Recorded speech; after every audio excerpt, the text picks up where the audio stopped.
Hey Donna, how you doing today? I am good, Megan. How are you? I am also good.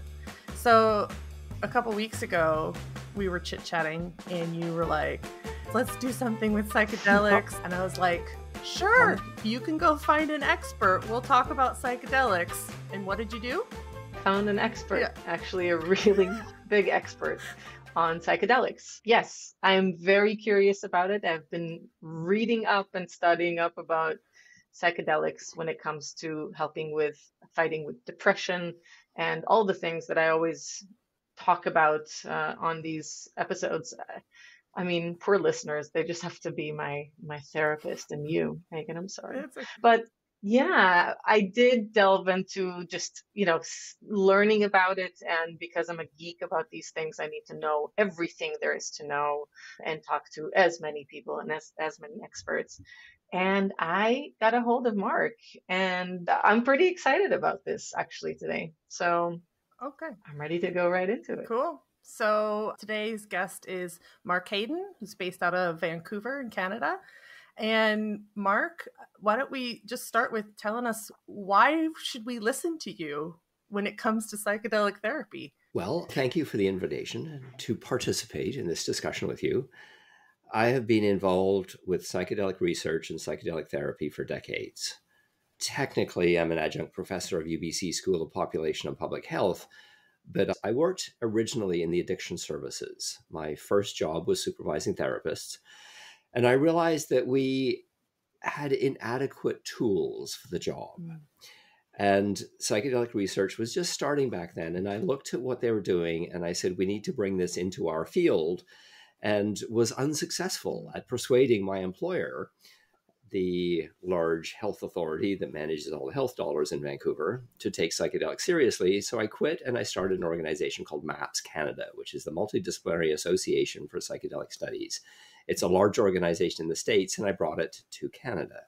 So I worked in the context of psychedelic research for quite a few years, and I decided to go back to my roots. And now I run a ketamine clinic that provides psychedelic services, and I'm once again supervising therapists, but it's a completely different ballgame because we have tools that we never had before to work with. It's very exciting for me. Oh, very cool.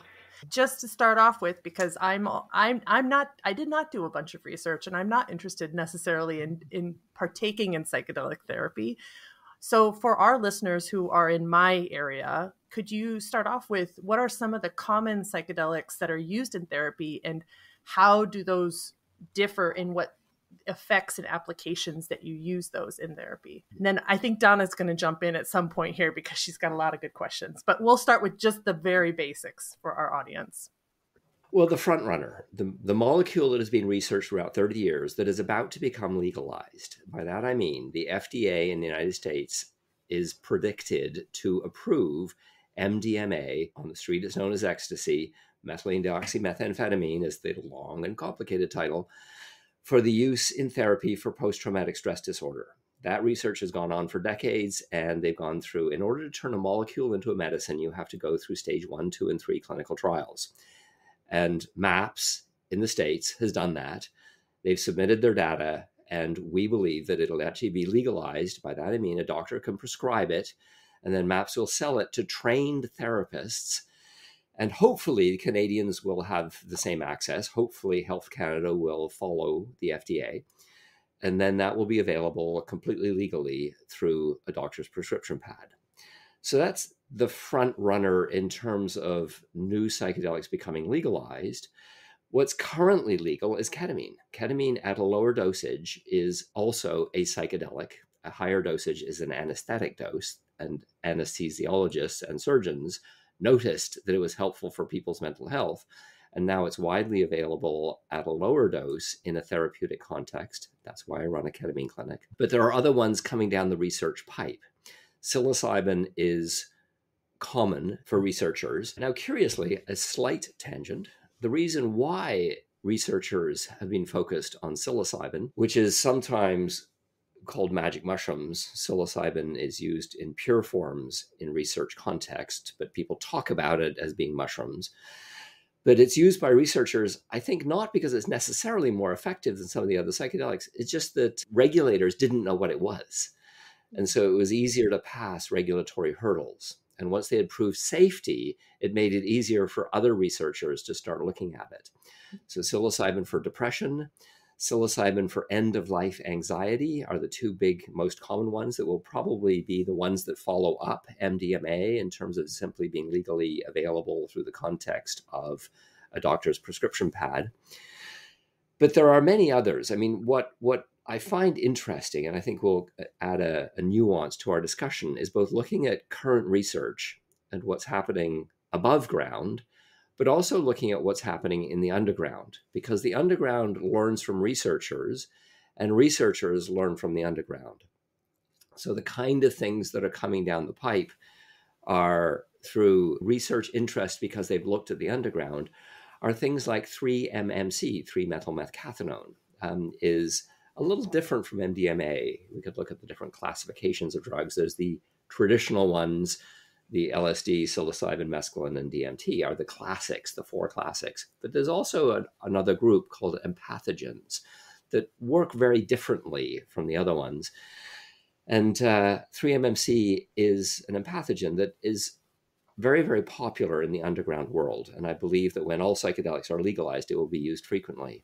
And then there are some exotic ones, things like 5-MeO-DMT. I love these strings of numbers and letters that you use to describe these things. But 5-MeO-DMT has also been popular in the underground and has attracted research interest.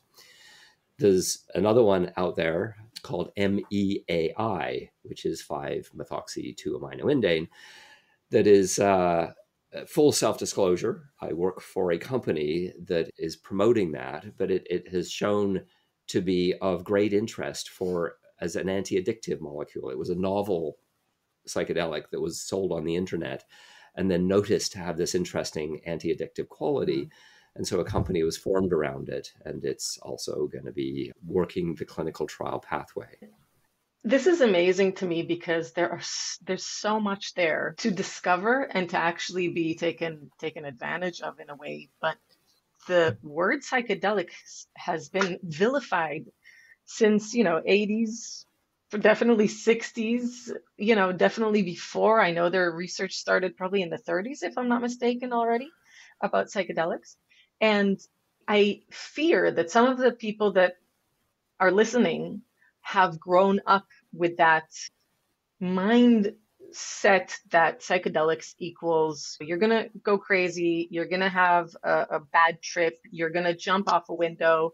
If you grew up in the States in the 80s, you went through DARE. They scared the living crap out of you when it came to psychedelics. And now we're talking about psychedelics being used by therapists. My question is this: how do you even explain to someone why there is a difference between sitting with a therapist and doing this therapy versus going to a party, a non-controlled setting? Mm-hmm. Well, it's interesting to reflect on history, because psychedelics have been used by indigenous groups actually for centuries. The curanderos in Mexico, the ayahuasqueros in South America, and there are some Russian folks who have been using Amanita muscaria for a long period of time. The peyote folks, the Native American church up and down the West Coast, are all examples of indigenous use that has actually been going on before recorded history. And it was interesting because back in the 60s, what happened is the hippies discovered LSD and mushrooms and a few other psychedelics and cannabis. And then the cultural context of the time is they were against the Vietnam War. Yeah. And the status quo really wanted the Vietnam War, and they wanted these younger folks to sign up and pick up a gun and go get themselves dropped off in a jungle and fight. And the hippies couldn't see any logic in that at all. And so there was a cultural battle. And there were a lot of hippies. It was the baby boom. They had clout. And they scared the folks in power. And so the folks in power did everything that they could do to exert power, and prohibition is a technique that has been used against many people that the folks in power have been afraid of. And we could look at that, we could look at the history of that from cocaine to cannabis. But in this context, the folks in power said, we need prohibition. and we need to target these people. We need ways of putting them in jail when we don't like them. And psychedelics was a convenient way of doing it, psychedelics and cannabis. And so the history of it really had nothing to do with the harms and benefits of psychedelics and everything to do with this cultural context. And the propaganda was woven, and all the stories that you finished saying were spun and offered to the culture. And unfortunately, the culture bought it, which was unfortunate because it could have gone very differently. So the hippies could have, and admittedly, the hippies didn't embrace indigenous use. What they did is they had somewhat out of control use. They were partying with psychedelics. It could have gone differently. The hippies could have said, hey, let's embrace indigenous use and see if we can find a context to create a safe container for these very strong experiences. And then the powers that be could have seen that and supported it. So it could have gone completely differently. Right. But the way it went, it was prohibited, and the hippies were targeted. The war did end, and decades went by, and then the research that had been flourishing in the 50s and early 60s started up again. And there were folks in the FDA that allowed it to happen, which was an interesting statement in itself. And so the research started to percolate, and then it grew and it grew and it grew. And there was no reason to stop it, because what was being demonstrated was that these medicines were effective in ways that many other medicines haven't been. Post-traumatic stress disorder is really, really hard to treat, and it's awful. And it affects a population that has a lot of sympathy for Americans, soldiers. And so when this therapy comes down the pipe that can treat soldiers who then step up on the podium and speak to its benefit, that has a completely different cultural context. And so the door of acceptance to these new medicines has been opened largely because the research has shown they are so effective. Okay, that is super interesting. But what I hear you saying is that it doesn't actually necessarily matter what settings you use these medications. The settings are crucial. Okay. Yeah, the statement that echoes with truth today from the 60s is the greatest determinant of a positive outcome from a psychedelic experience are two things, set and setting. And then I would add the umbrella term of safety. If you want to guarantee yourself having a bad trip, I can tell you how you do it. You go to a party, somebody hands you a bag of dried material that looks a bit like mushrooms. You take a handful, and then somebody says, hey, let's go get a pizza. You jump in a car and you drive, and then you go to a pizzeria and you sit. This is a really horrible way of taking psychedelics. And that's why it's unfortunate that we didn't honor the indigenous use, because the indigenous use was all about a very, very carefully woven container of safety. And so researchers pay a lot of attention to set and setting. So set is, what are the expectations that you walk in the door with? Who are you? What are you expecting? How are you planning on having this experience? When I see patients, and we, in my ketamine clinic, we have people state an intention, and we prepare people. We spend actually hours in preparation before a medicine session with people. And then there's the setting. What is the environment that this is taken in? You know, how does that work? What does it look like? What does it feel like? Is it safe? Is it predictable? Does the person have to manage anything? Dosage is also crucial. What substance are you taking and how much? And larger dosages can be destabilizing for some people. So you have to find the right dosage. So the right dosage at the right time in the right place with the right supervision. And the supervision is actually really important. We sit down with people, we prepare them for the experience. They lie down, they put on eye shades, they put on headphones with a very, very specifically, carefully curated music list. And then we guide them through the experience, and then they emerge, and we talk about what it was like for them. They don't have to handle anything when they're immersed in the psychedelic experience.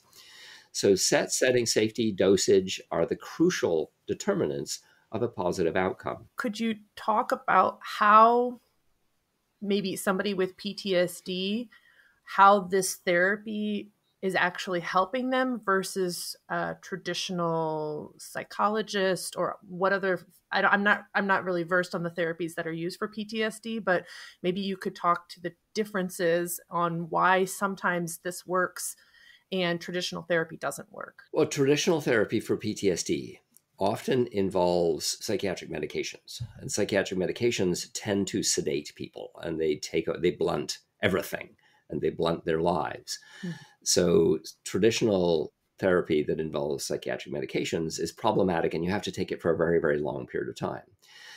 Psychological therapy for PTSD, the primary one is called flooding or prolonged exposure. So what that means, if you take let's give the example here of a young man who's come back from battle, and he's repetitively going through the trauma of the battle in his head again and again and again.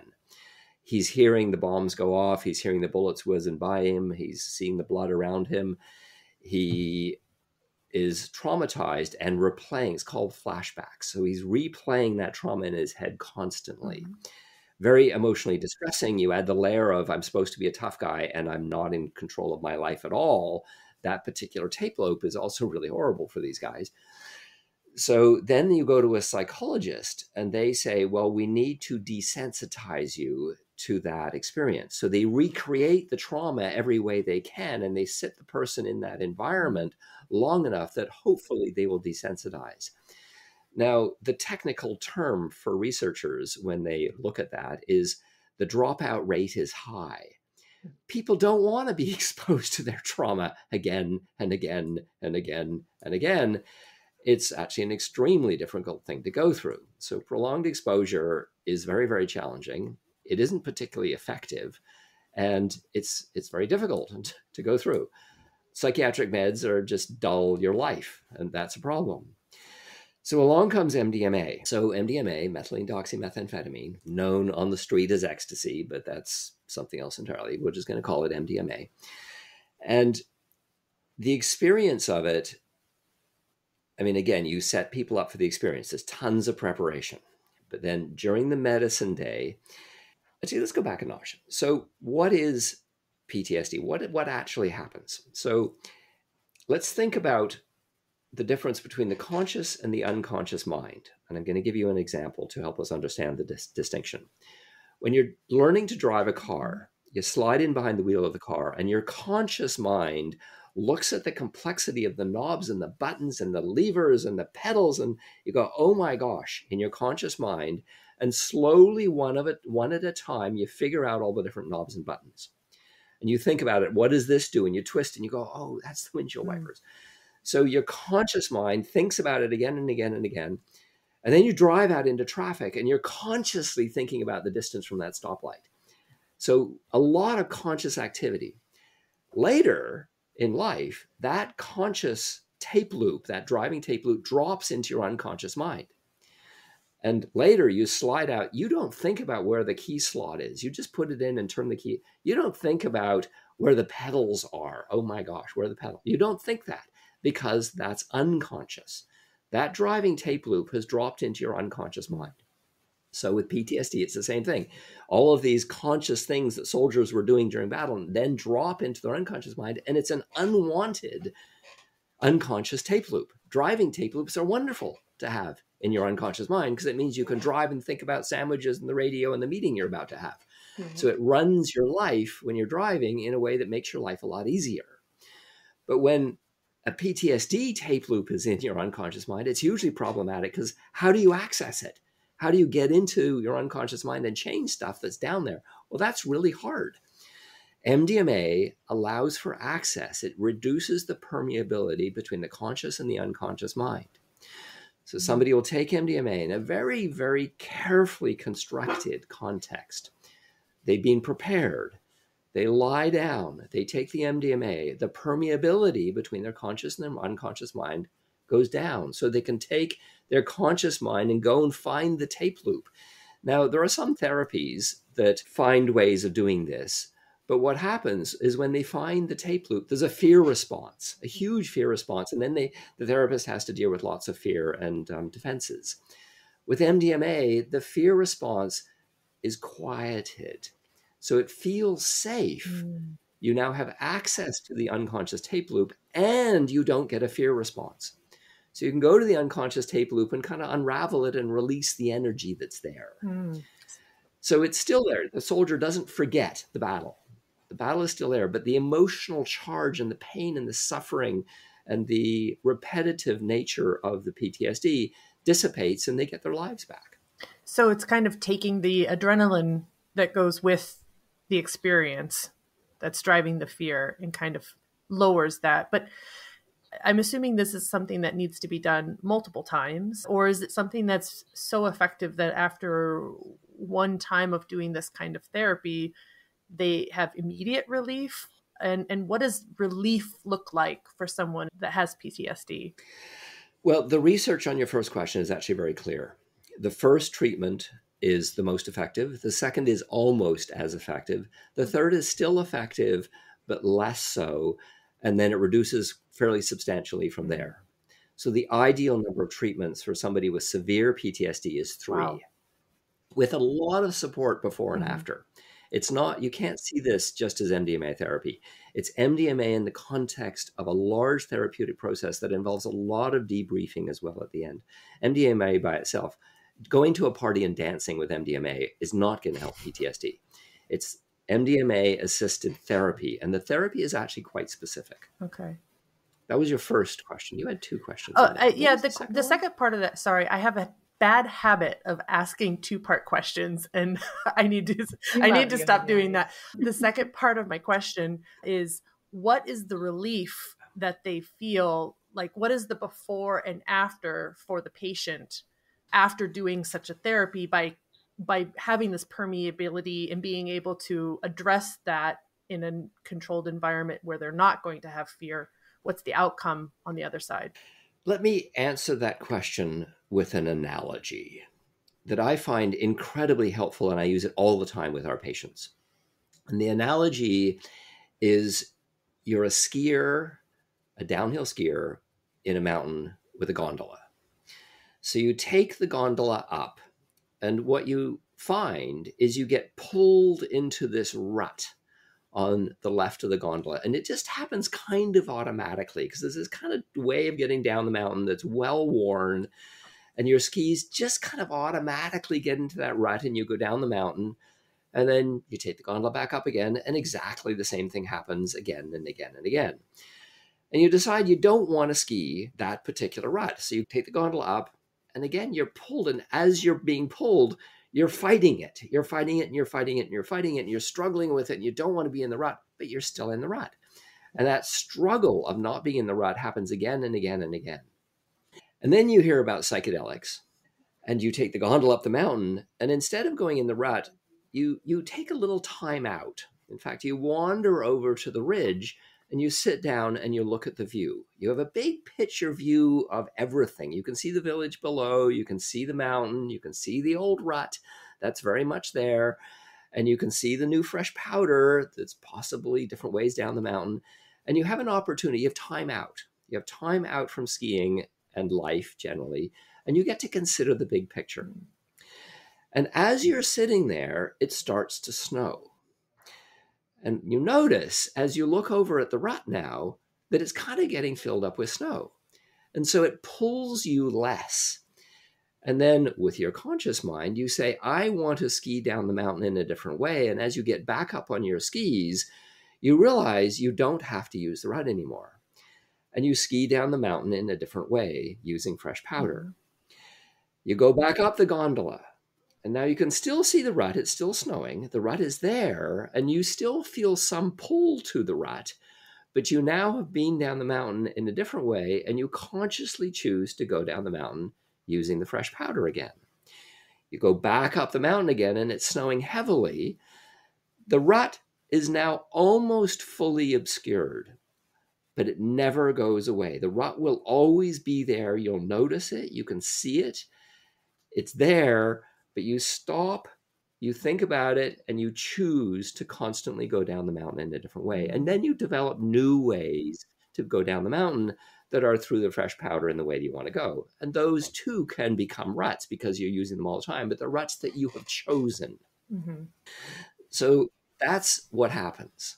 Essentially, psychedelics give you an opportunity to take a break, rethink the decisions, not the decisions, the patterns of your life, depression patterns, anxiety patterns, PTSD patterns, whatever, the things that people come to therapy to deal with get to be reconsidered in a different way.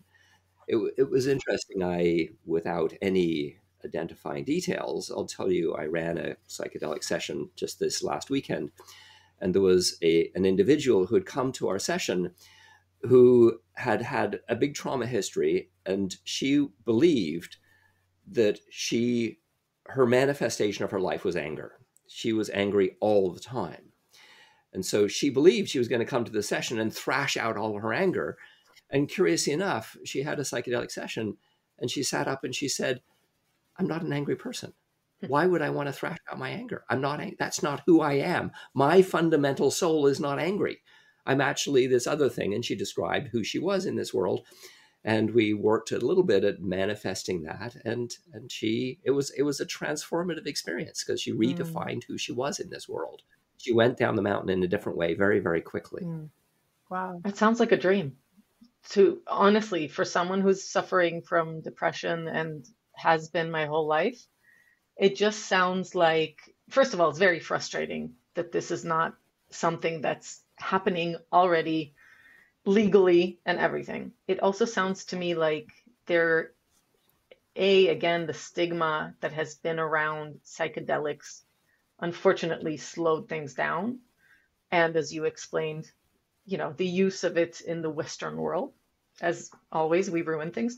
But, it's very frustrating to hear that there is something that is more promising. I mean, let's talk numbers, because I'm sure some people like Megan and I will also geek out about numbers. What's the success rate of SSRIs, antidepressants, versus, therapy versus all of them versus psychedelics? I don't know. Give us some interesting numbers. Well, let's talk about the PTSD numbers first. Sure. Because the people that are selling the program, the PTSD programs, I went to a conference in Vancouver. It was called the SIMVRA conference. It's a national conference for the military. A lot of the people were talking about PTSD. That was kind of the theme of the conference. And so I wandered around and I talked to all the people running the booths and I said, how effective is your program? And I asked that of many people. So the people who were selling the program were talking about it somewhere between 10 and 20%. They're selling the program. The research says it's closer to 5 to 10%. So not very effective. The first round of research with MDMA and PTSD, that study showed an 82% level of effectiveness. Now, it's really curious because pharmaceutical research happens all the time. And so people are constantly introducing new drugs and comparing them to old drugs. And the difference between new drugs and old drugs is usually 1, 2, 3, 4, maybe 5%. It's very, very narrow windows of effectiveness when people get really excited. So the idea that it would go from, let's say, 10 to 20% effective to 82% level of effectiveness, anybody that knows numbers and research and pharmacology will say that that person is lying. They're falsifying their data. That cannot be true. And so the way to prove that you're not lying is you have to have the FDA watching you. You have to have university ethics review boards watching you. You have to do it repetitively. You have to do it at multiple sites with other oversight. You have to show them your data. You have to show them the source documents that you collected your data from. You have to have somebody going in and watching you very, very carefully, and you have to do it repetitively. And that's exactly what the MAPS folks did in the States. And then they did it up here. They did it with Health Canada oversight. Now, the 82% level of effectiveness was massive and to some extent based on the highly skilled therapists that were doing it. So when they did it with less trained, less skilled therapists, they wound up with a 60 some odd, 65 approximately level of effectiveness. They could train relatively inexperienced therapists to do this at a way more effective level than any traditional treatment for PTSD. So those are the numbers for PTSD. That's insane numbers. I mean, that's actually mind-blowing. I didn't think it would even be that high. I thought it was more towards the 60, 70, but that's so bloody promising. That's insane. So as you were talking, Mark, my blood started boiling a little bit when we start talking about healthcare and making money, especially in the US, because we all know that the healthcare system in the US is broken. Insurance charges way more than they need to. comparatively to European similar systems and what they would charge for the same procedure here versus there, and so on. So, and I'm not an expert, but I think anybody knows that it's not well done. So with that in mind, and what you were just talking about, like these companies that are selling these programs, where does this fall into how it's covered by insurance or private organizations, private companies ramming up the prices for this kind of, like, what is the price structure? Can people actually afford this? Is this going to be available to the people who need, because unfortunately also in the States, a lot of our veterans are under the poverty level, or homeless, or other things, a lot to do also with mental health issues and not being able to hold a job because of the impact of being in severe conditions. So that, yeah, kind of got me thinking, like, what is the access level for people who really need this, who maybe don't even have health insurance? Mm-hmm. That's a complicated question and has many layers. So layer number one is, to what extent will this be covered by insurance? And that question has not yet been answered. Now, it's interesting. I'm a Canadian, so we have a very different healthcare structure. So we have a single payer system, and healthcare is free for Canadians. Americans wave their flags, Canadians wave their healthcare cards. So it's not as much an issue here. We're hoping that it will be taken under the healthcare system as a normal treatment, and it will be available in Canada. The Americans, as you say, are all about insurance. And I have no idea how that's going to play out in the future, whether insurance companies will take this on or not. But there is an argument. In fact, a number of papers have been written that there is an argument for this to be insured. And really, it comes down to, is it cheaper to treat the people than not treating? And at the end of the day, if you do a big picture analysis of a cost over many years, it is less expensive to have healthy people. And specifically with Veterans Affairs, the costs of long-term disability are prohibitive. And so it's relatively cheaper to put the money in to heal people than it is to support them on long-term disability for the rest of their lives. So you can make economic arguments, but then there's a challenge to those arguments, just to look at it from both sides, because the upfront costs are not insignificant. Because really what you're talking about is highly trained people that have a lot of skill, and it takes time. The medicine session itself is 8 hours. You have to prepare people for many hours in advance. You have to debrief people afterwards. It's called the integration session. And that also takes many hours. And you're talking about highly credentialed, highly skilled people. And the way the research was actually done is actually two therapists, as often a male and a female dyad. Now, whether that would unfold in the actual world, I don't know. But that is the ideal therapy. And that is expensive. People have a right to be paid. That's just, they have their visa bills and their kids that they have to go home and take care of. So the cost of the treatment is expensive, but it's less expensive than long-term disability costs. Insurance companies have to do that math. I mean, and it sounds like anyways, you did mention the productivity of these substances and how after about the third time, it kind of, we're getting less, still high success than antidepressants and stuff like that. But I assume the three first ones are the most powerful ones that someone can utilize the medication to their benefit. And when it comes to being on drugs your entire life, and going to checkups and doing this and that, like for those topics, I think at the end of the day, am I the idiot one, or like, is it really just very clear, but for some reason is being fought off? Well, yes, antidepressants, when people are on antidepressants, there's multiple challenges with antidepressants. One is it takes a long time to work. It doesn't work immediately. Two is it takes a lot of tweaking. Try this one, it doesn't work. Try that one, change the dosage, back and forth, back and forth. So it takes a long time to adjust.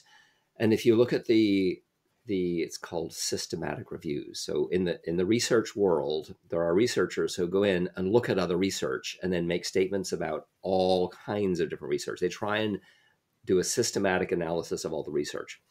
When systematic reviews occur with antidepressants, what they conclude is antidepressants don't work very well. In fact, they're similar to placebo. Now, curious enough, placebos actually do work, but antidepressants are actually similar level of effectiveness to placebos. So that's a challenge, and they don't work for everybody. And then you're on this thing for a long, long period of time. So that's a relatively unattractive outcome. I think a short, intense therapeutic approach is way better. And what are the side effects of this kind of treatment? Because I feel like there are a lot of side effects for most drug therapies that people just accept because they can't, they need it to cope and get through life. So they accept these side effects. With such a short duration, 1 to 3 sessions of psychedelic therapy or psychedelics used in therapy, are there any side effects with such a short usage? I mean, and is there a possibility that someone would get addicted to something after these therapy sessions that might also impact, especially if they have an addictive personality? So basically, you gave us the good, give us the bad and the ugly. We're ready. Well, let's go for side effects. You said 2 things: side effects and addictive qualities. Addictive qualities. And let's actually talk about a third thing. So side effects, addictive qualities. And when I look at the third one I'd like to talk about is how I describe to our clients when they come and ask me, will this work for me? What I say is there are 3 types of categories of people that approach us and do the treatments that we offer. One is it's transformative. So that means there's a huge aha and something shifts in the person and they walk out of the experience and they don't need to come back and they have resolved their issue. Now, admittedly, that is not common, but it does happen. And then there's the second, I'm talking about the ketamine clinic that I run. And then there's the second group of people that see it as being hugely beneficial and very helpful for the treatment. Commonly, it's for severe depression. That's our most common population that we treat. And so they say their depression lifts, and it lifts for quite a long period of time. They're functional again, but a period of time later, a few months later, they need to come back and do it again. So those are the folks for whom it is helpful, but not transformative. And then there's the third population, and we tend to ignore the third population because that third population exists in all pharmaceutical research. And that's the population for whom it does not work. And there's no medicine that I know of that's 100% effective for everybody. There's always that third group for whom it simply doesn't work for whatever reason. That population may be small, but we need to talk about that population as well.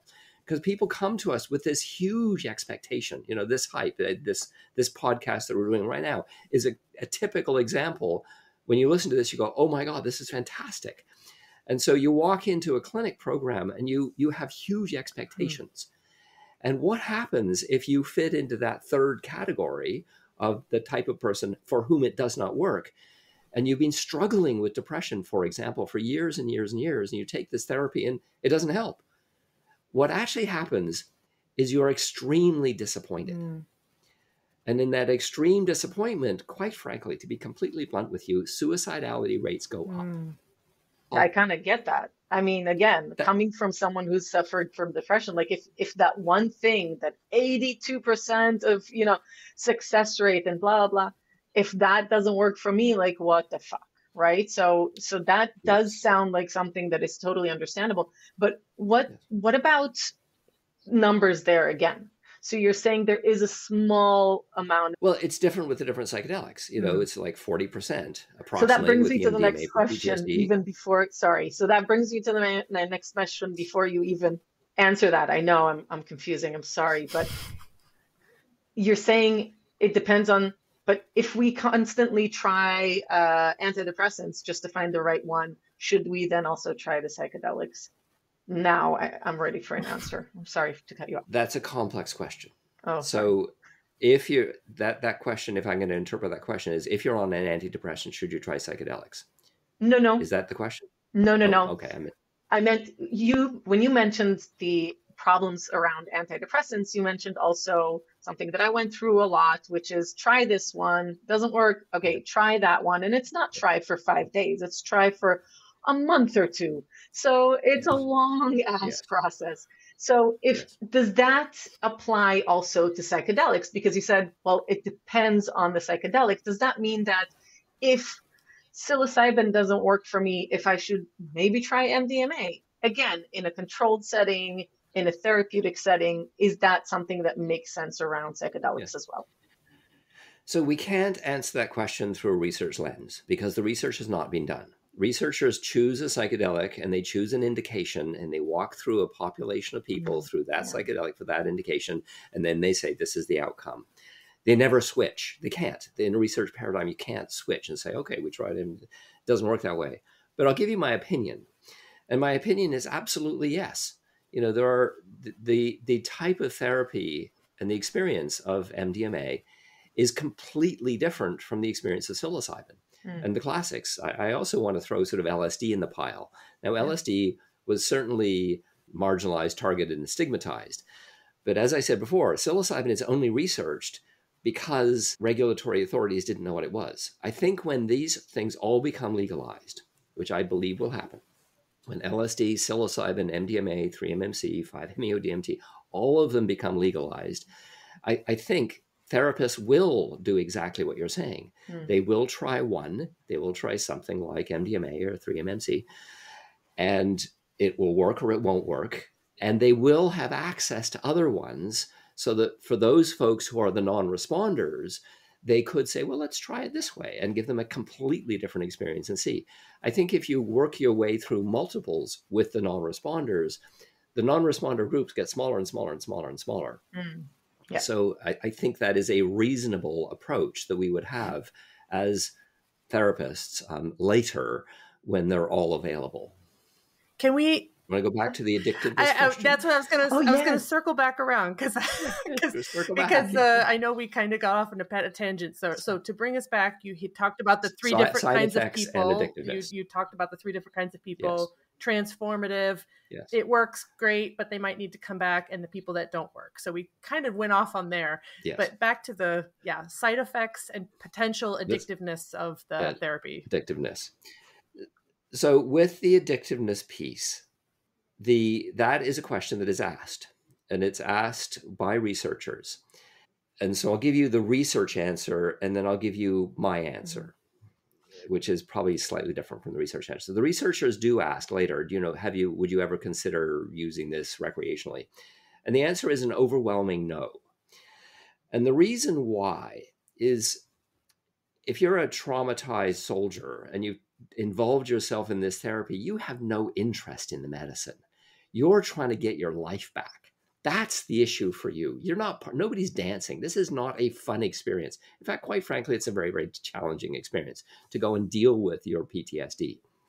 And when they emerge from the experience, the majority of them, when they emerge from the experience with no more symptoms of PTSD, they don't want to go back there. There's absolutely no way. They want to get on with their lives.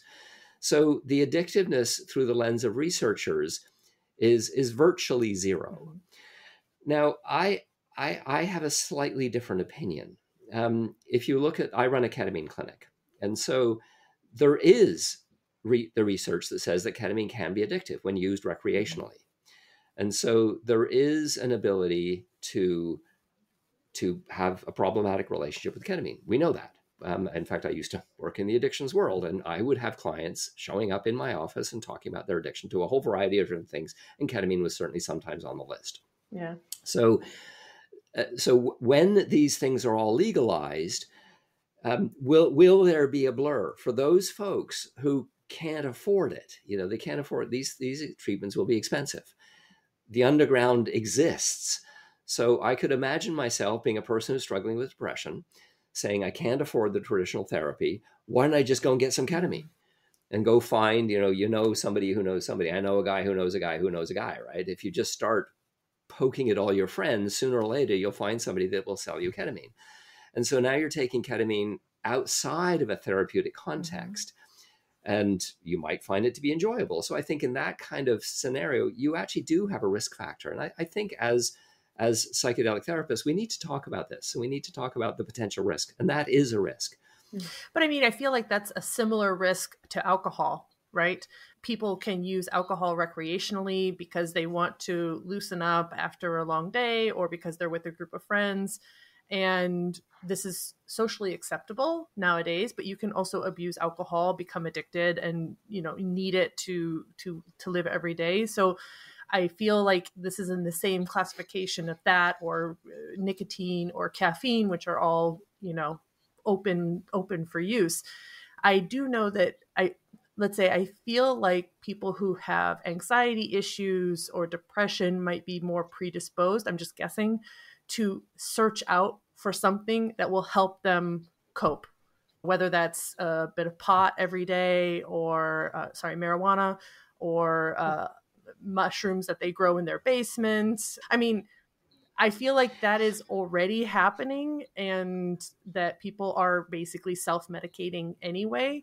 So wouldn't it, I feel like the same thing with alcohol, you know, prohibition didn't really work. Everybody just went underground. So it's kind of history repeating itself. So that's why I feel that also when we did our pre-interview discussion, one of your objectives is to start to have that conversation about, hey, this is happening anyway. Even if you in your, 2-bedroom suburban house don't know about it, it is happening, and there are people that need it. And, like medical marijuana, I feel like now people are kind of like, their threshold is getting better and better when it comes to tolerance around things that they grew up thinking were bad, as Danna talked about earlier.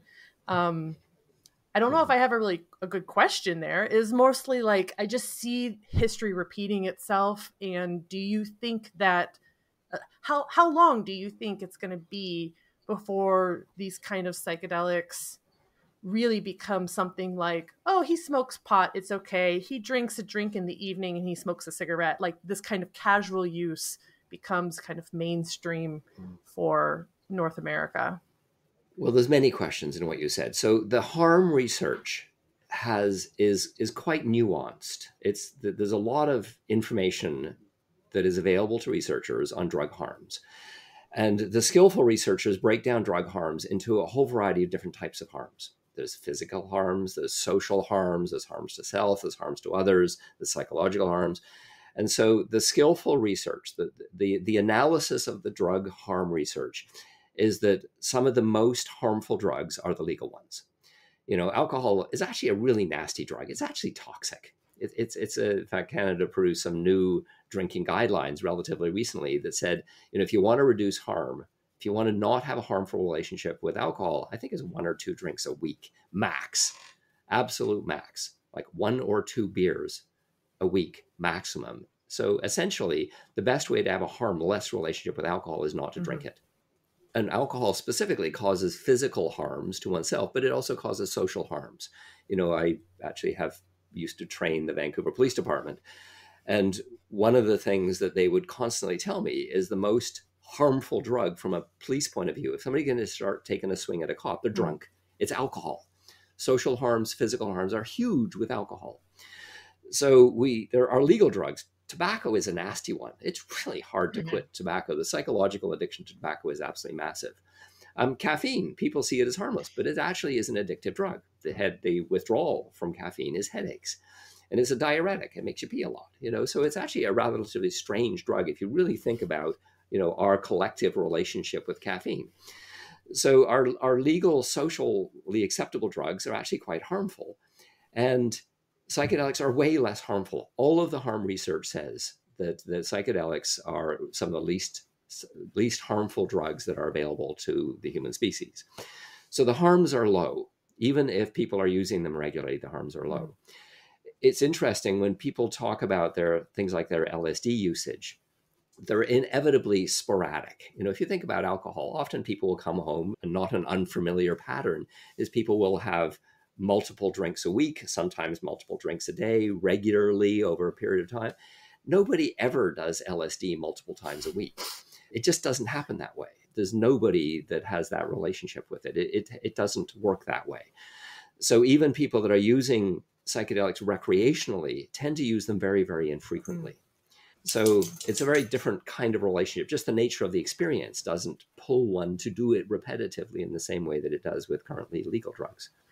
Right. Megan, I can tell you actually that I spoke to, including Mark, many, many other people who are in this world, let's say from experts and doctors to shaman to people who are just users.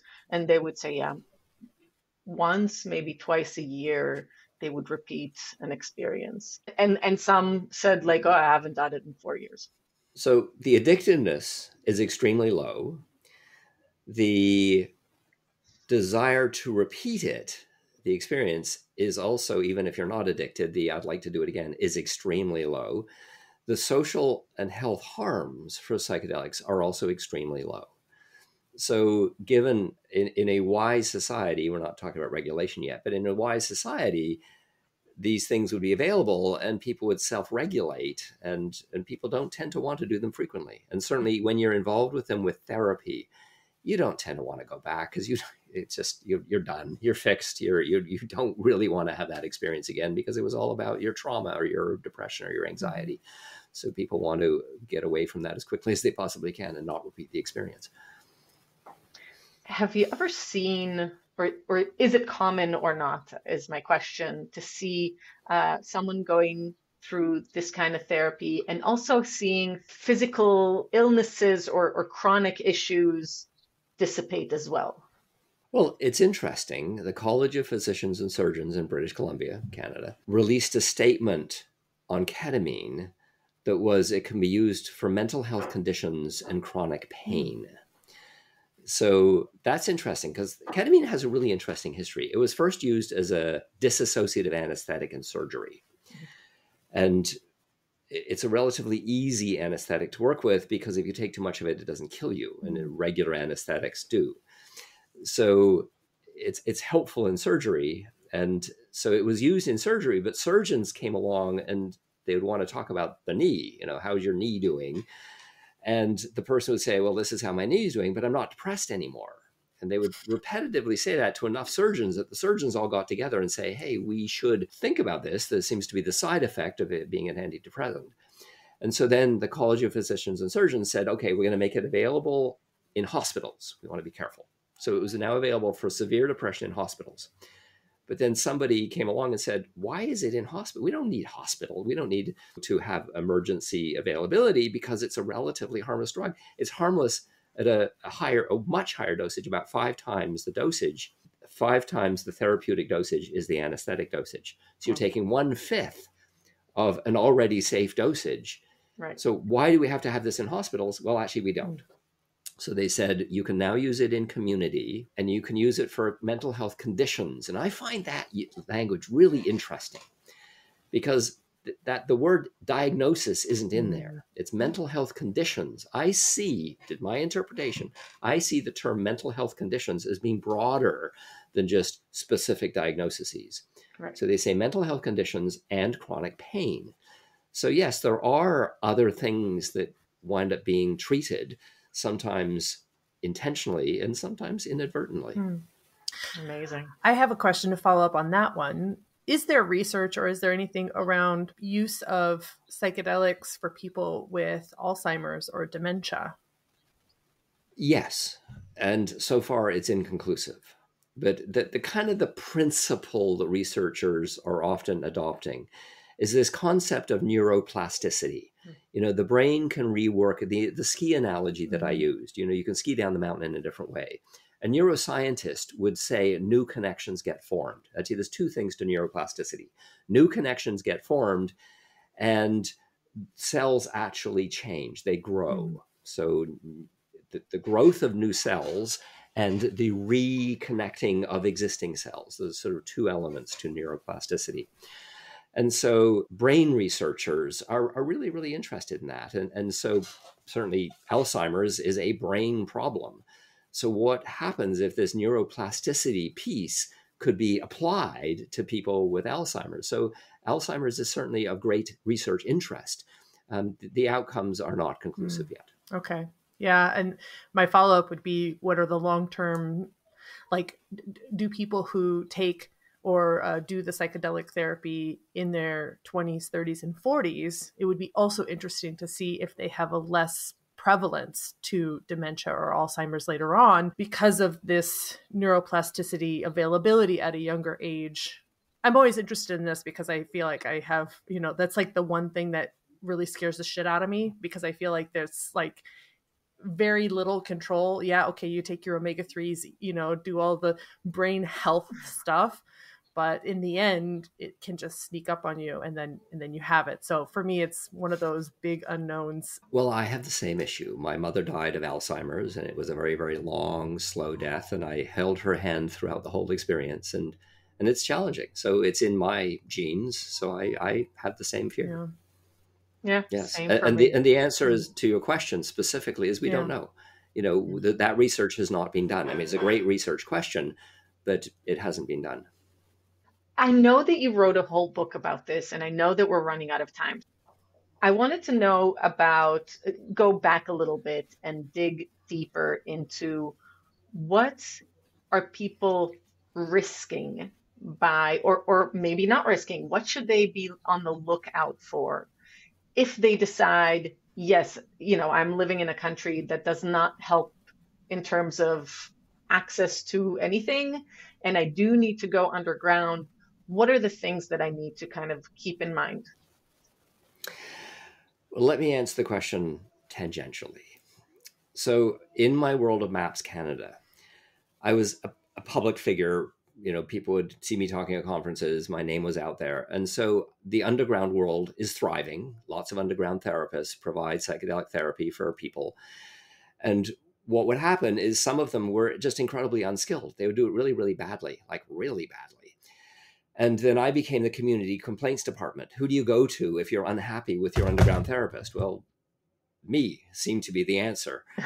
And so I would listen to both sides and try and come up with a solution that would allow for this thing to move forward. But what I was acutely aware of through that process is some people just don't know what they're doing. They have no idea how psychedelic psychotherapy works. So, and nobody had written a book of how you do it. That information was not out there. So I wrote a book. It's called The Manual for Psychedelic Guides. It's on Amazon. It's a relatively quick read because there are very, very specific steps. If you're going to be a psychedelic therapist or a psychedelic guide, there is a way of doing it. There's a way of setting people up, of screening people, of preparing people, of running a session, of integrating and debriefing people afterwards. There are a series of steps that are actually well known to researchers, but completely unknown to the rest of the world. And so I believe that information should be available. So I wrote the Manual for Psychedelic Guides, partly for the underground, but also anybody that's now studying this stuff in any kind of formal academic institution, because really nobody else has written that book yet. It's commonly used as the textbook for how you do it in the above ground as well. When you talk to people on the streets, they talk a lot about microdosing, and some even take it, just get a hold of it and use it. Some don't. Can you give us a little bit of the rundown of what is microdosing? Yes. So microdosing is defined in both the research and the street world as 1/10 of a regular dose. And it's done fairly regularly. So let's talk about LSD for a second. So a standard street dose of LSD is about 100 micrograms. Mm-hmm. So a microdose would be 10 micrograms. So you can look at a standard street dose of mushrooms, LSD, anything, and you say you take 1/10 of that dose and you take it fairly regularly. Now, what does that actually mean? The most common is about once every 3 days. Some people microdose every day. So there's some different models out there. And the idea is it's available, it's cheap, it doesn't have a therapeutic component, and it's something you don't have to have a huge investment of your time with. And people who talk about it enthusiastically talk about managing depression. They talk about increased creativity. They talk about increased focus. There's a book out there that I really appreciate, so I'll mention the title of it. It's A Really Good Day by Alec Waldman, who is a wonderful author and had a long list of psychiatric diagnoses and used LSD, which is, I think, one of the most common ones. Different researchers come up with, when they do survey data, observe different drugs, but it's either LSD or psilocybin are the two most popular ones. And I think LSD is the front runner because it's very easy to dose. Mushrooms are much harder to dose and it lasts longer. And so LSD, I believe, is preferred as a microdose experience. And the most common way of doing it is every 3 days. There are other models as well. The research on it says when you do survey research and you ask people about it, they really like it and they appreciate it. But when you give a microdose to people, it's often no better than placebo. So the data on microdosing is not in yet. I think we need to do a lot more work to understand the effect of microdosing. Right. I mean, what I found curious is that people, and honestly, whether it's placebo or not, I'm like, if they're feeling better, who the hell cares? But they do say that they've gone on microdosing for a certain amount of time and then naturally felt that they did not need it anymore, which I think is also beautiful because if it's a substance that lifts you up in any way, shape, or form, really, who doesn't want to be a little bit happier, even if it's 5%, right? And it does you good, but you choose to come off of it. I feel like that's just the perfection of medication. Yeah, I think at the end of the day, when all these things are legalized, that will be something that some people do and will find, and certain population will find benefit from it. And again, these substances are so non-toxic that it would be hard to imagine any harm coming from that. And it's something that should be available to people. That leads into a question I would like to ask myself, which is how should psychedelics be regulated? Would you guys be okay diving into that question? Yes. So my perspective, I'm an adjunct professor of UBC School of Population and Public Health. Now, curious enough, public health people are often about regulation. And so I would like to put on my academic hat and say, how should these things be regulated? Now, I've written a paper on it. You can go into my website, markhaden.com, and you can find the paper and read it. So it's available if you'd like to check this out. But what I observe going into the discussion is that psychedelics can be really helpful in people's lives. And the harms are incredibly low. So given low harms and significant potential for benefit, but not zero harms. So we need to kind of manage that in a regulatory model. So in my recommendation, recommend two tracks or two streams or two ways that psychedelics should be regulated. There's the paid professional track. People should be able to access a supervised psychedelic experience, and professionals should be trained and able to be paid for them in that context. Now, in my ideal model, there should be a variety of different contexts that psychedelics should be available in the paid professional track. There should be therapy of a variety of different sorts, from anxiety to depression to PTSD, the whole thing. So all the therapeutic things should be paid professional and should be a service available to people. But to be honest with you, I expand that into couples as well, couples counseling. I think psychedelics can be incredibly helpful for psychedelics in conflict or to even improve a couple's relationship. So even a healthy couple could have a better relationship with a very, very skillful, planned, intentional use of integrating psychedelics into their relationship. Psychedelics can also be helpful, we know this through the lens of research, for spirituality. So people who are paid professionals, chaplains, reverends, priests, whatever, all of these shamans, all of the spiritual folks should have access to psychedelics, not for the intention of healing anything, but allowing people to have profound spiritual and mystical experiences. Again, paid professionals for healing, spirituality, and then just celebrating transitions, puberty, seasonal changes. The old indigenous way of seeing psychedelics is they're used for celebratory things to help people to move into different stages of life and different parts of seasons and everything else. So the celebration of transitions should also be available through paid professionals. So one track is the paid professional track for a whole variety of different contexts. And the paid professional is responsible for the person for 8 hours after ingestion. Now, I said that at many conferences, and somebody would inevitably stand up at the back of an audience and loudly condemn what I just said. And they would always say the same thing. They would say, basically, I love psychedelics, and what I do with my partner under the influence of a psychedelic, I do not want supervised. So I took a long, slow, deep breath, And I realized that is actually true. So why don't we have a second track? So recognizing that psychedelics can be used by people in a way that has a very, very low risk for harm, we just need to have trained people who understand how to do setting, safety, and dosage issues. So my second track is people should be allowed to purchase psychedelics, but there should be a restriction. And the restriction is they should have some knowledge. So it is reasonable to sell psychedelics to people who've been trained. So I define training as 2 weekends. The first weekend is knowledge. You know, what is 100 mics of LSD going to do to you? What is 600 mics of LSD going to do to you? So dosage questions. What's 10 grams of mushrooms going to do to you? What does set mean? How do you think about the expectations as you're walking into the experience? What does setting mean? What does safety mean? All of the things that researchers who are interested in containers of safety talk about should be part of the first weekend. Understanding safety. The second weekend should be an experience with a paid professional who understands how to give people a very skillfully run experience with careful attention to setting, and safety and dosage issues. At the end of that, the person should be able to answer some questions. What's the experience of 600 mics of LSD? Is a reasonable expectation that somebody should know when they walk out of the training that they've had. If they can answer 10 or 20 questions with the correct answers, they should be handed a little card with their photograph on it that allows them to walk into a shop and buy known dosages of psychedelics. One of the problems with the illegal markets is people buy stuff and they don't know how strong it is. But they'll be able to buy known dosages of psychedelics. They will be trained on how to use them. Yes, they'll be able to use them for their own mental or social health or with their partners to improve their relationships. And these things could be woven into our society in skillful ways.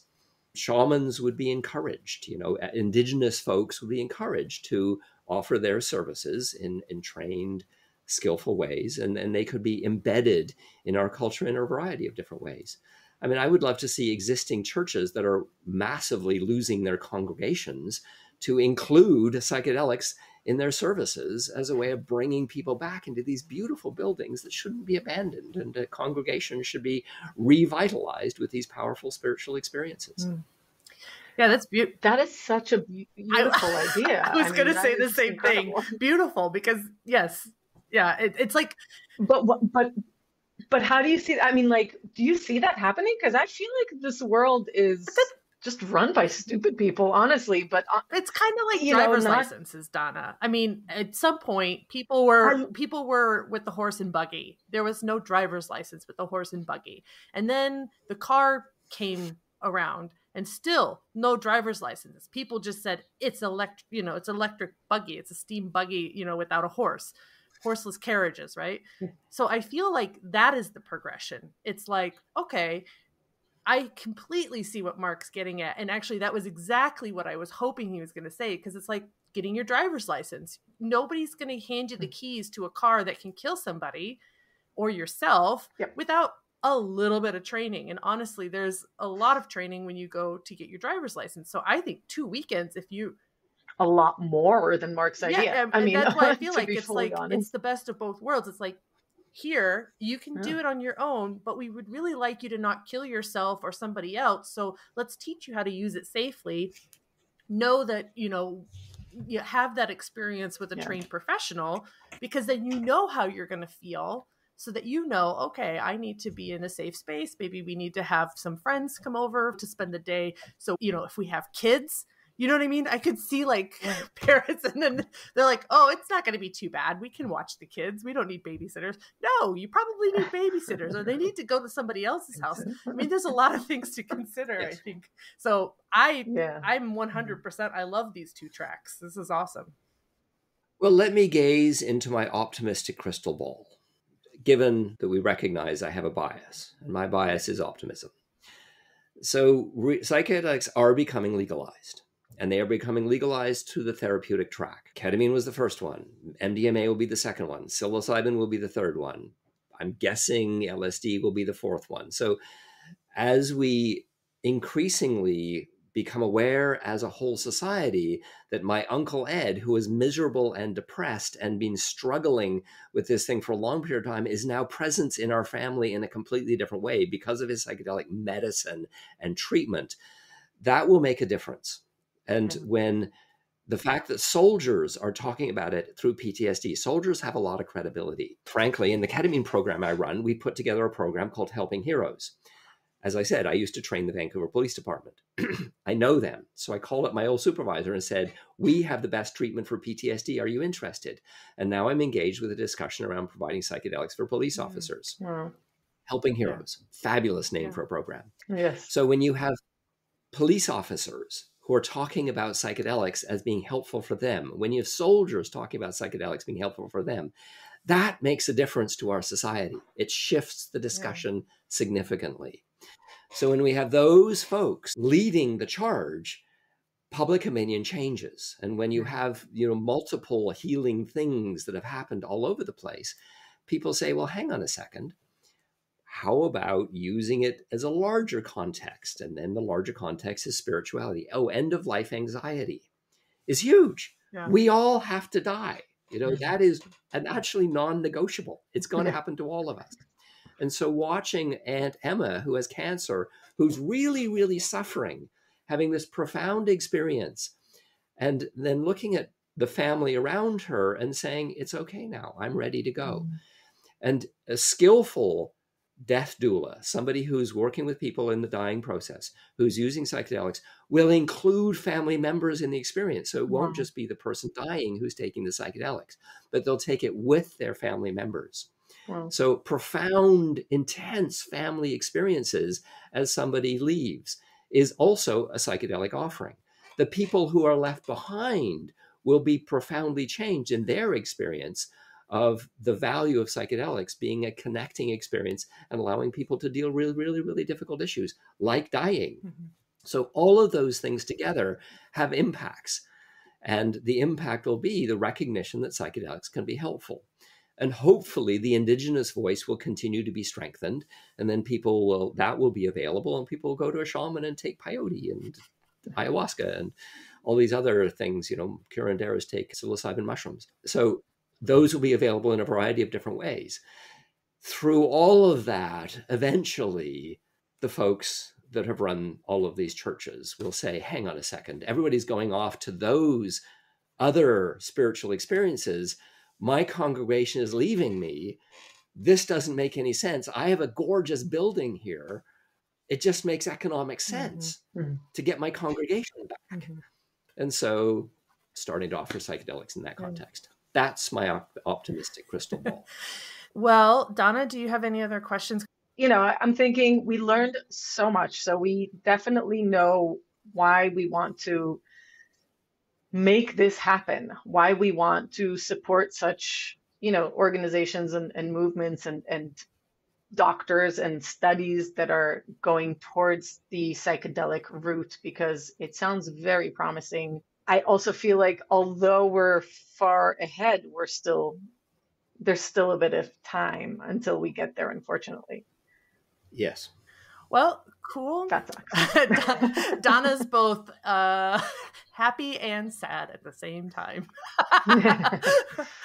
No, I think this was really enlightening. I think this was really great to give the people who don't really know what we're talking about the rundown of what are psychedelics, what does it look like in the world that we heard about in the wild 60s versus the real true studies and research that's being done around psychedelics.